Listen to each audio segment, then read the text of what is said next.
If a filmmaker clearly defines his vision, voice, and style, but nobody talks about it, is he really an auteur? We wax poetic about the guiding voices of pop cinephile action films, our Christopher Nolans, our Ryan Cooglers, even our Michael Bays for better or worse. But there's a particular big-budget blockbuster filmmaker that has mostly been ignored in the conversation.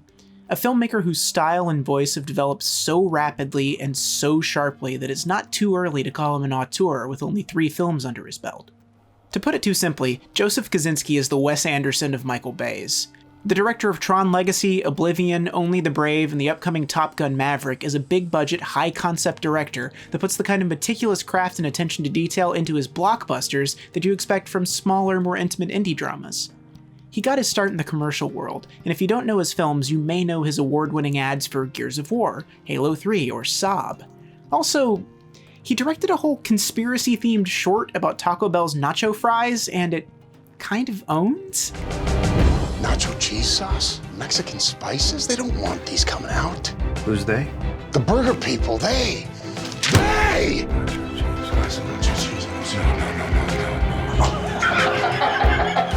nacho fries are consuming you! Yikes. In a world of committee-crafted cinematic universes, Kosinski is an architect of complete, well-realized worlds in a way that is consistently uniquely distinctive. His films all beat with the same steady, measured heart that knows when to thrill and when to ponder. He has pretty much everything necessary to be the great action sci-fi auteur, but his films have all been failures in some way or another. He has the quiet, noble heart of a professional journeyman filmmaker, but his ambition is almost Fincher-esque, always striving to up his technical prowess and storycraft. There's perhaps no director in Hollywood more committed to total sensory pleasure, with every corner of his work polished to a mirror-like gloss. Now, this isn't to say that I think Kosinski is some kind of unimpeachable genius, not yet at least. He's still gestating, still coalescing around the ideas that are going to make him a force to be reckoned with in the next decade. He's made some missteps narratively. But in a world where the mid-budget film is rapidly fading into memory, we're going to need someone who can take a whole bunch of money and create something we've never seen before. And no filmmaker had a more visually immaculate decade than Joseph Kosinski.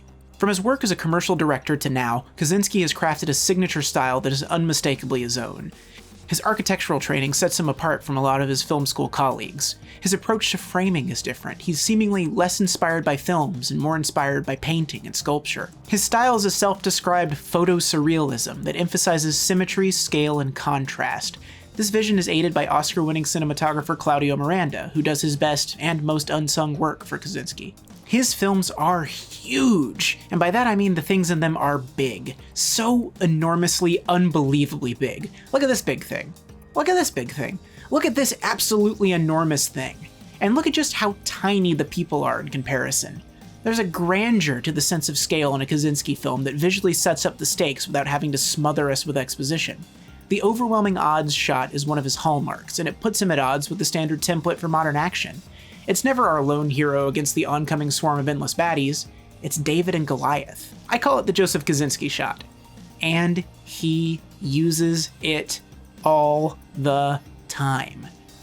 Kosinski also loves a long, lush, sweeping establishing shot. The wider the better. It's that same attention to scale again. The more vast a world is, and the more of an overview you can get, the more real it seems.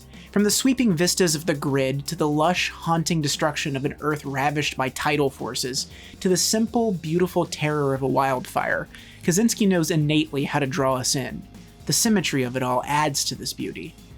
Throughout his commercials and films, Joseph Kosinski has a knack for symmetry. A centered frame may seem first thought, but there's always something calculated, controlled, and impressive about the consideration with which the camera is placed in one of his films. The first time I saw Tron Legacy, the moment I knew I was in for a great time was right here, when we first meet Sam Flynn as an adult, riding his motorcycle recklessly down the highways and tunnels of Center City. It's such a visually distinct way to establish both centrality and distance. Sam is our main character, but we don't know anything about him. We see him from behind, the world literally moves around him. It's visual poetry.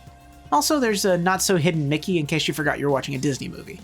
That central framing is everywhere in his films. This strong central aesthetic, sometimes combined with just the best rack focuses. Seriously, the rack focuses in these movies slap, especially in 3D. guide the viewer's attention while also indulging in pure symmetrical bliss. A Kosinski film loves a lingering wide shot of a geometric building framed up tight. If we can be gliding toward it or around it, the better. Obviously, this comes from his architecture training, which seeps into all aspects of the design of his science fiction films, but it's also so identifiably Kosinski. See a tight-framed mid-century home? You're probably watching a Joseph Kosinski flick, or one of his commercials. Where he sets himself apart is his action choreography. His clarity is unparalleled. He has a keen eye for making the stakes of a scene known immediately, and then making what follows easily absorbed and thrilling simultaneously. He doesn't indulge in shaky cam or hyperkinetic editing that throws you around the geometry of the scene like a pinball. Instead, he lets his camera do the talking as he glides his way through geometrically perfect set pieces with grace and style. Some critics call Kosinski's action boring or airless, but truly it's elegant and operatic. Another good giveaway that you're watching Kosinski? The color palette. This is where we start getting into Wes Anderson territory. From costumes to lighting to locations, Kosinski is hyper-attuned to the color space of his films. Tron and Oblivion in particular have such rigid, defined palettes that it's almost too easy to analyze. Let's break them down real quick.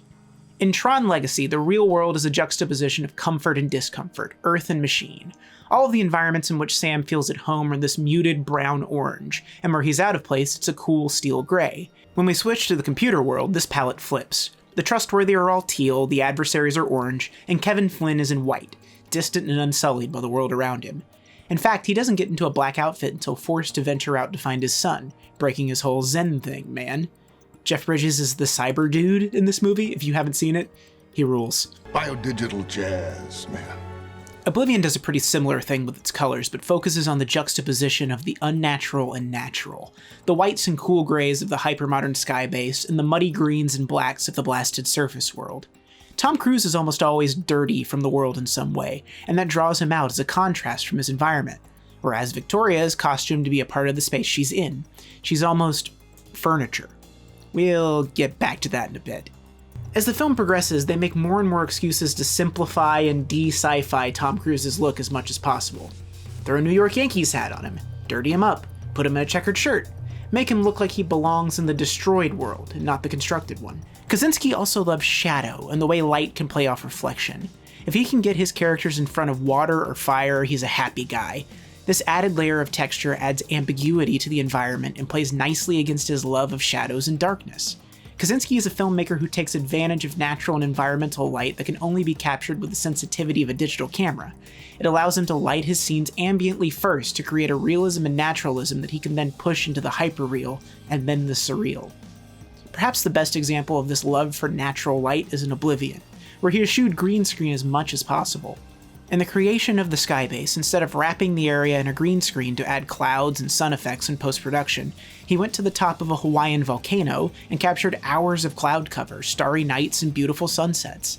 He then encircled the set and projector screens and projected those real environments onto the screens in order to capture the natural spill of those colors on the environment and the actors. The effect is nothing short of total immersion, and it's gorgeous to see.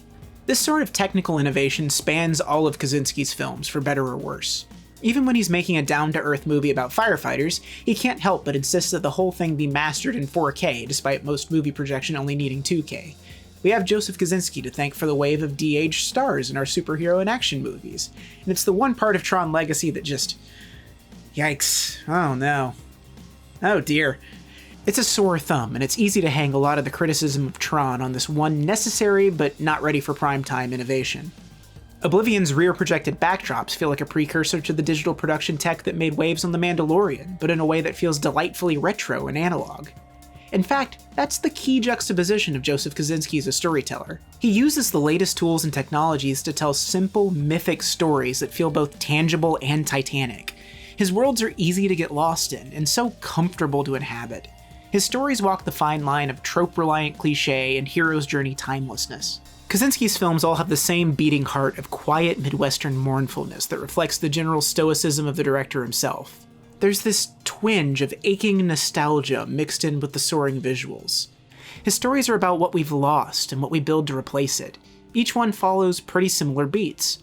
His main characters are experts, effective operators who go against the grain. They're roughnecks, rogues, and rebels.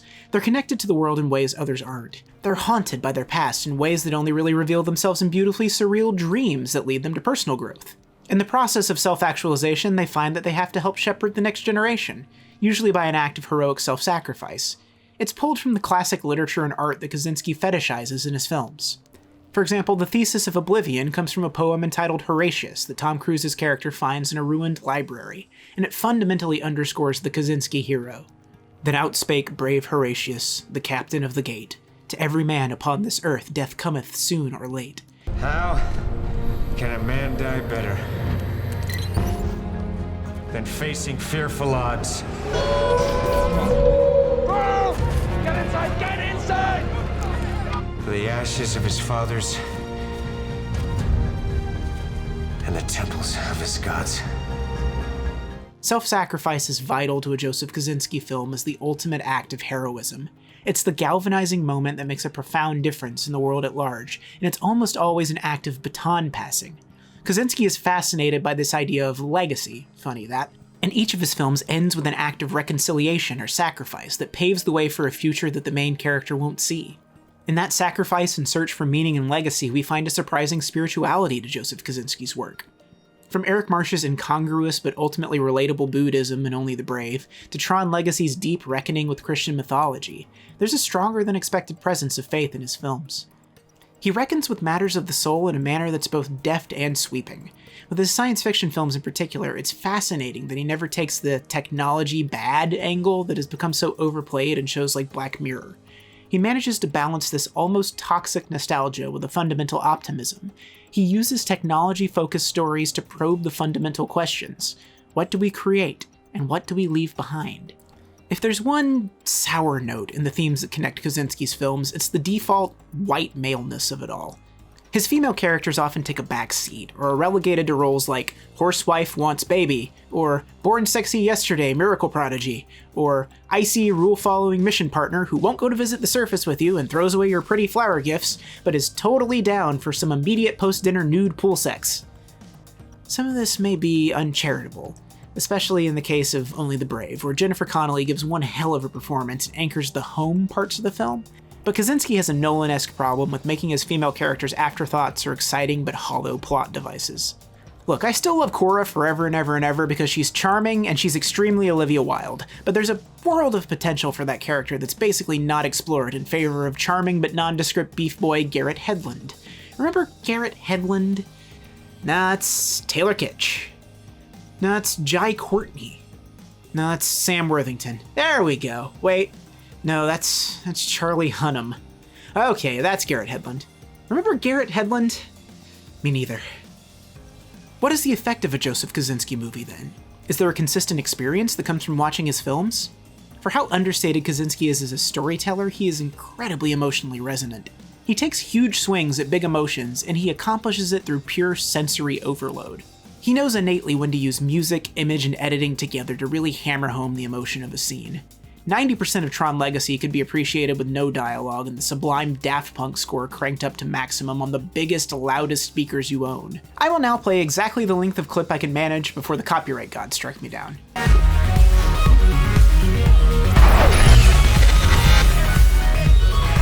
I mean, come on, right?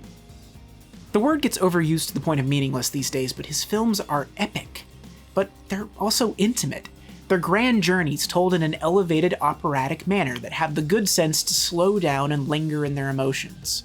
It all adds up to a complete sensuousness. I mean that in the artistic sense, although these films are moderately horny. That being said, I think Kosinski may find statues, cars, and buildings more attractive than people, but that's just a swing in the dark. Where was I? Sensuousness, right. Films are an audiovisual art form, and Kosinski seems almost Coen-esque in his hyper-meticulousness with every aspect of the presentation. From his technological commitment to image clarity and resolution, to his framing, to his sound design, his music choices, his blocking, and his editing, every decision seems to be made in service of the pleasure of the viewer. And his films are pleasurable to watch. When you go to a Joseph Kosinski movie, you know three things. You're in good, steady hands, you're going to get an absolute banger of an end credits sequence, and you're going to see something you've never seen before. What's next for Joseph Kosinski? A lot of people keep hoping it's Tron 3. I may cover that in another video. This year, if we, get to go back to the movies ever again. He's releasing another legacy-focused sequel with Top Gun Maverick. And if the past is anything to go by, it'll probably go something like this. Maverick is an expert fighter pilot who rubs superiors the wrong way. That being said, he's great at his job. So great that he holds himself back so that he can stay where he'll be the most useful. That being said, he can see the end of the road. The future is coming, fast. He dreams about the mistakes of his past and has to confront a new generation of pilots that don't necessarily respect the old ways of flying.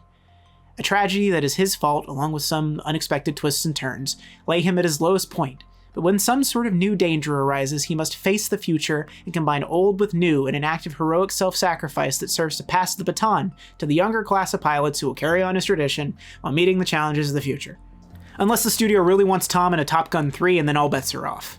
Cut to a fighter jet themed credit sequence with a soaring rock song in the vein of Highway to the Danger Zone, or maybe a modern cover of Highway to the Danger Zone. I'm not picky. Maybe it'll just be Highway to the Danger Zone again. People will be fine with that. And basically you've printed $700 million worldwide? I'm going with 700. Honestly, the one danger of Kosinski is that his style and thematic elements can really easily be slotted into jingoistic propaganda, with his wistful nostalgia and his seemingly effortless ability to make anything look iconic. I mean, look at this shot of Tom Cruise in the hangar! Why is this movie so pretty? Good lord! So let's hope this marks his one and only military recruitment film. His next movie is set to be made for Netflix, which is disappointing, frankly. Kosinski films yearn to be seen on the big screen. He's one of the few filmmakers I'll pay to see in IMAX. It's a smaller scope sci-fi film about convicts taking part in medical experiments, so expect a lot of hyper-modern hospital facilities, cool robots, and one-color costumes that make people look like human Apple stores. If we're lucky, Hollywood will continue to throw work his way, and he'll finally make a hit that'll let him cash a truly stunning blank check. But for now, I'll relish any chance I can get to experience the beautiful new worlds inside his head.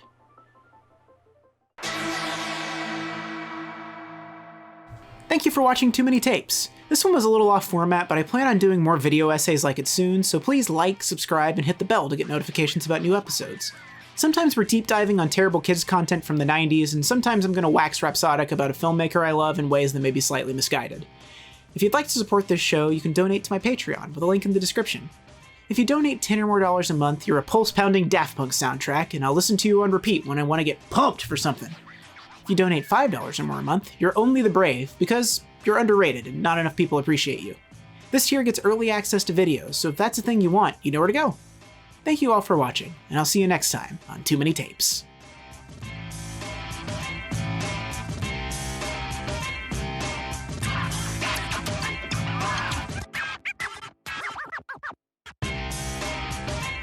Biodigital jazz, man.